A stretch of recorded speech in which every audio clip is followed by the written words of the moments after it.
sallallahu alayhi wasallam, he rushed to the front and he fell onto his knees. And he fell onto his knees and he said to the companions, he said, prepare for the likes of this day. He said, prepare for this day. Pay attention, brothers. When someone dies, we're more concerned with the person who's passed away. We're more concerned with the body that we've just buried. We're feeling sadness and grief for our loved one who's passed. But at this time, when the companions were burying someone, the Prophet ﷺ diverted their attention from the one they were burying to themselves. He said, forget thinking about this person. He didn't say that, but the point he's trying to make is that don't think about this person that you've just buried. You've buried him, he's gone. His hisab is inshallah ta'ala with Allah. He lived his life, he done what he done. Now it's about you. How can you and I use this opportunity to fix ourselves? So the Prophet ﷺ fell to his knees by the grave and he said, prepare, me and you prepare for the likes of this day. When you come to the graveyard, the Prophet ﷺ taught us to make a dua, to make a supplication, a dhikr. We say, Assalamu alaikum ahl al-diyar. We say, oh, peace be upon you, people of this abode, meaning the graveyard. And then what do you say? We will be meeting you very soon, inshallah. We will be very soon meeting you. So even when you come to the grave, the Prophet ﷺ reminds you to not think about the people who are in their graves, but to think about yourself. How can you make this something reflective for yourself so you can better yourself? Wallahi, brothers, we see people dying all the time. We see people dying all the time and it has no effect on us.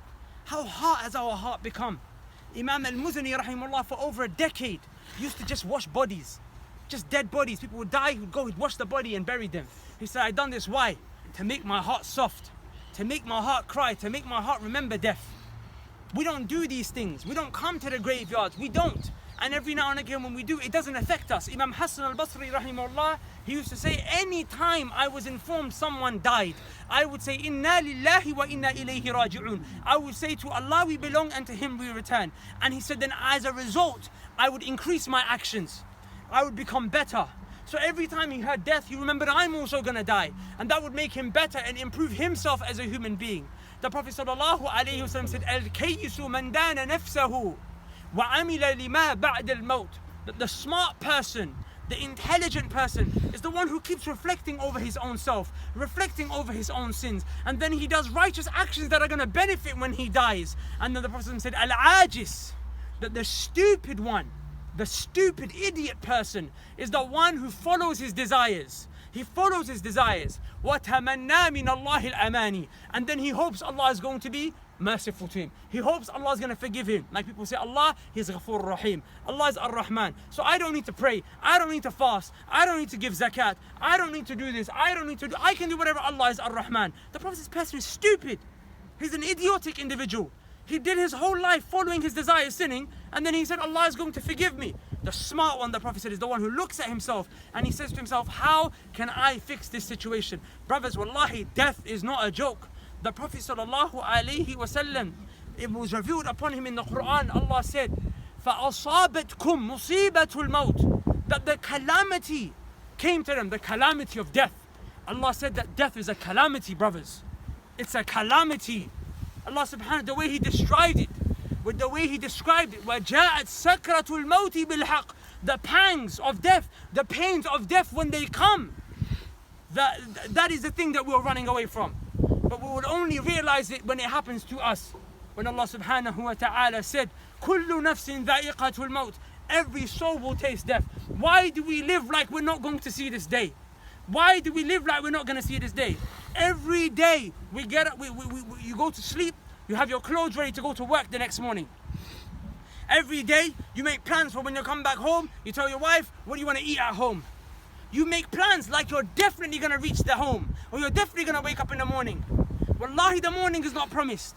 Wallahi, coming back home is not promised. You work so hard so you can get your paycheck at the end of the month. Wallahi, it's not promised. But what is promised is death. The one thing in our life that is guaranteed, we don't prepare for it.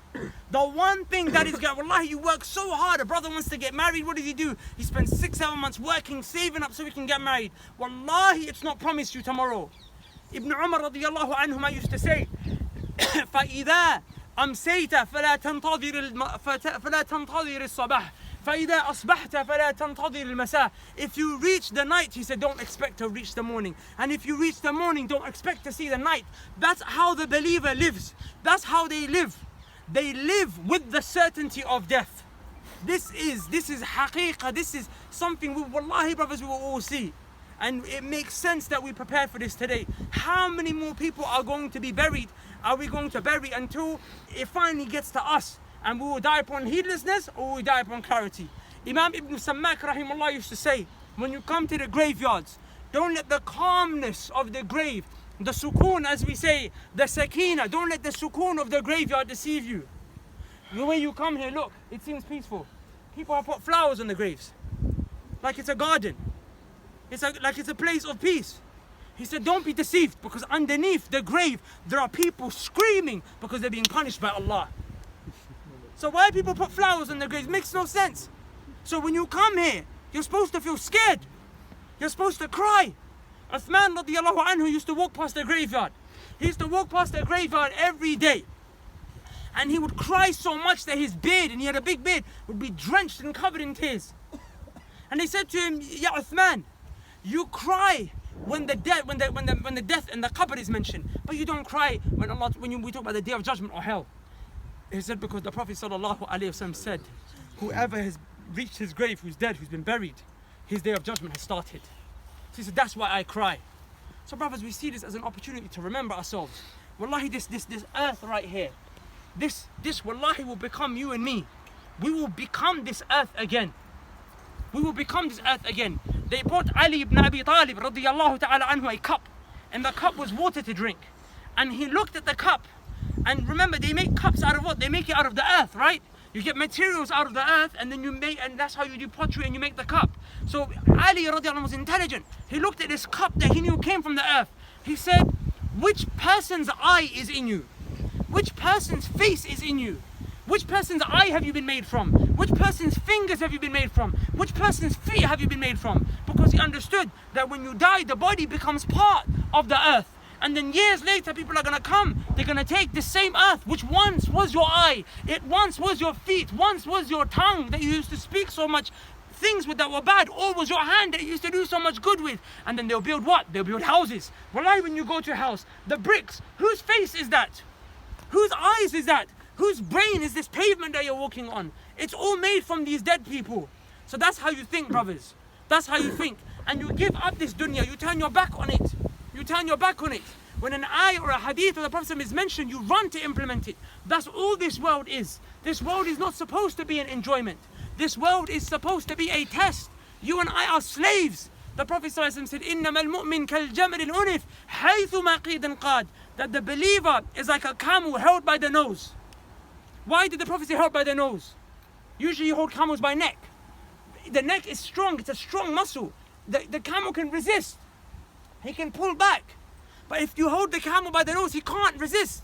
If he tries to move, his nose will rip. So when you pull the camel by the nose, the camel runs with you because he doesn't want to feel pain. And the Prophet said, that's how you and I should be. The moment you hear an ayah, you run as if the ayah is holding your nose. That if you resist the ayah or the hadith, it will rip your nose off. You don't argue with what Allah and His Messenger said. As parents, you don't make it difficult for your children or your families when they come to you with the sunnah. As children, you don't make it difficult for your parents by avoiding and turning away from the sunnah of the Prophet ﷺ. Wallahi, brothers, what is going to make us remember? What is going to make us change, make us make change? What will it be? What will it be? This day is coming with certainty. It's coming with certainty. Imam Ibn Qayyim rahimahullah used to say that if you cannot cry, then force yourself to cry. And if you can't force yourself to cry, then cry because your heart is sick or dying. And he said, if you still can't cry, subhanAllah, what hope is there for this person? What hope is there for this person? And another place he said, and I conclude with this, Imam Ibn Qayyim rahimahullah ta'ala, he said, if the Quran and all the reminders that are in it and the warnings that are in it doesn't make your heart soft, doesn't make you cry in this life, then definitely when Allah shows you the hellfire on the day of judgment, it will make you cry. So it's up to us what we're going to act upon, inshallah ta'ala. So inshallah ta'ala, we ask Allah to forgive our uncle who's passed away and make him firm. His questioning has begun.